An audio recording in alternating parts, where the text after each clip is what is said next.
Nous avons actuellement un débat justement sur donner du travail aux gens qui perçoivent le RSA, proposé par Laurent Wauquiez. Et à mon avis, c'est une excellente question. J'en ai parlé d'ailleurs tout à l'heure dans une précédente vidéo, mais je voudrais y revenir. Alors, certains vont trouver mes propos insupportables, inaudibles, etc. Bon, peu importe. Mais il n'y a pas de différence fondamentale entre des gens qui perçoivent le RSA et des gens qui sont salariés. Je l'ai dit tout à l'heure, dans les deux cas, ce sont des allocataires. Et c'est d'autant plus évident maintenant qu'il y a le prélèvement à la source. Ils reçoivent de l'argent, et en contrepartie de cet argent, eh bien, ils doivent du temps. La seule différence entre les premiers et les deuxièmes groupes, d'abord, il n'y a pas d'étanchéité entre les deux groupes. On peut très bien du jour au lendemain passer du stade de salarié à celui de chômeur et d'allocataire. Et inversement. Donc il y a une porosité entre ces deux catégories. Deuxièmement, la différence, c'est que dans le premier groupe, les gens font un travail parce qu'ils sont payés. Et donc ce travail, ce n'est pas forcément celui qu'ils auraient aimé faire, celui même qu'ils sont capables de faire. Et dans le deuxième groupe, il s'agirait plutôt de gens qui sont payés, parce qu'ils sont payés, allocataires, pour faire des choses qu'ils savent faire, qu'ils ont envie de faire. Donc finalement, le deuxième groupe est plus favorisé, ça renvoie à ce que j'appelle l'économie de proximité. On ne leur demande pas, on leur demande qu'est-ce que vous savez faire. Et on essaie de les utiliser dans ce qu'ils savent faire. D'autre part, on sait très bien qu'avec le progrès technologique, etc., le chômage est une réalité incontournable, ne serait-ce que. Bon. Alors, je trouve qu'il est tout à fait normal de... on dit, oui, mais il y a des gens qui vont... Eh bien, quand on perd son travail, on ne change pas fondamentalement de statut puisqu'on reste allocataire. On est allocataire de catégorie 1 ou allocataire catégorie 2. Mais on reste allocataire. Alors certains diront, oui, mais on n'en gagne pas les mêmes sommes. C'est un fait.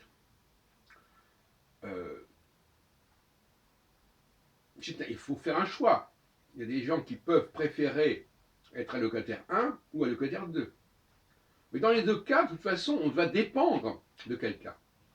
Arrêtons de dire, voilà, non. L'allocataire, chômeur 1 ou salarié 2, de toute façon, il dépend du patron, il dépend de l'État, etc. Rappelons quand même que les médecins, par exemple, sont des allocataires. En plus, bien qu'ils ne soient pas salariés, ils sont des allocataires puisqu'ils reçoivent l'argent de l'État ou de la sécurité sociale. Donc même dans les professions libérales, et même, par exemple, les avocats, quand il y a des aides juridictionnelles, bon, bah aussi, ils sont allocataires. Donc, le statut d'allocataire, sous des formes diverses, est extrêmement étendu.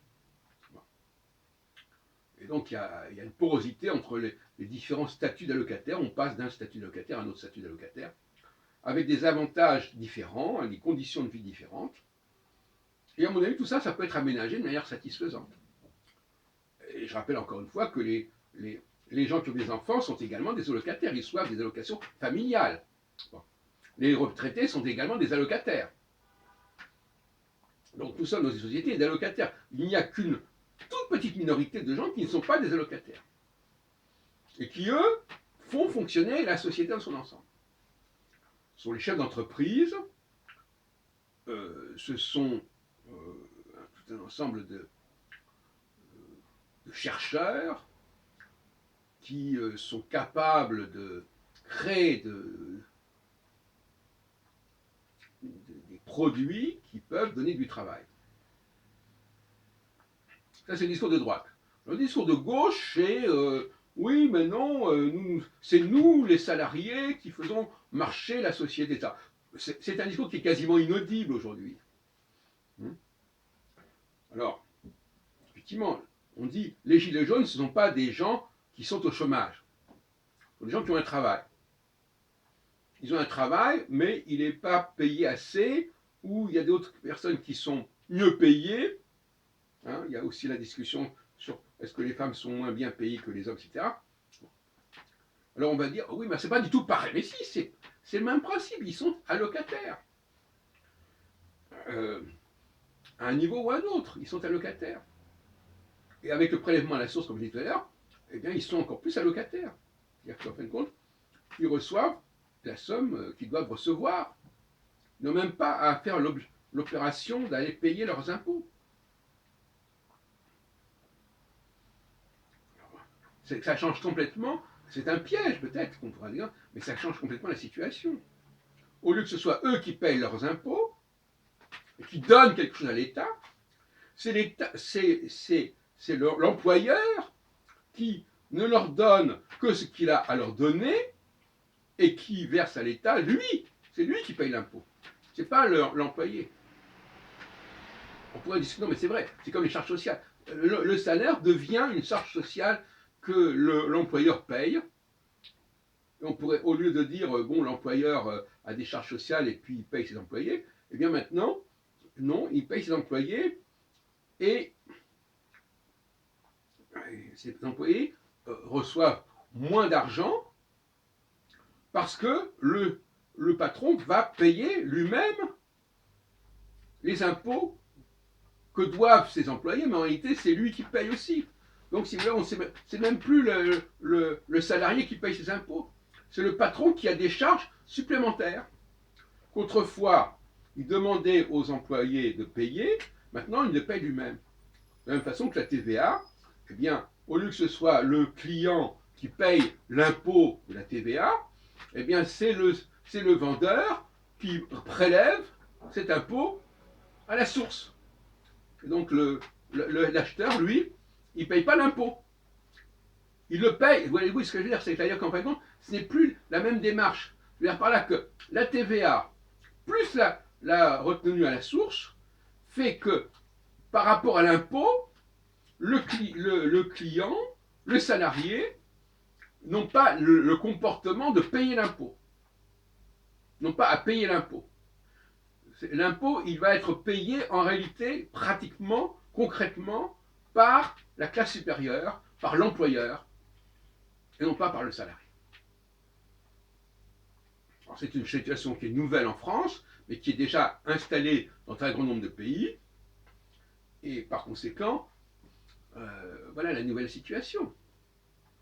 Autrement dit, il y a une vision globale avec un très grand nombre d'allocataires de toutes sortes de niveaux. Et bon, en fait, c'est comme ça. Maintenant, quelle est la légitimité? Alors, on veut évidemment une question de dignité. Là, alors, les salariés disent oui, mais c'est grâce à nous que le pays fonctionne, etc. etc. Bon. Les femmes pourraient dire aussi, c'est nous qui faisons les enfants, etc. Sauf que sans les hommes, ça ne marcherait pas. Donc, si vous voulez, il y a tout un discours féministe là, qui est très intéressant. Et oui, en fin de compte, on est dans le féminisme. Quand les salariés disent que ce sont eux qui ont le mérite de faire fonctionner la société, on est dans le féminisme.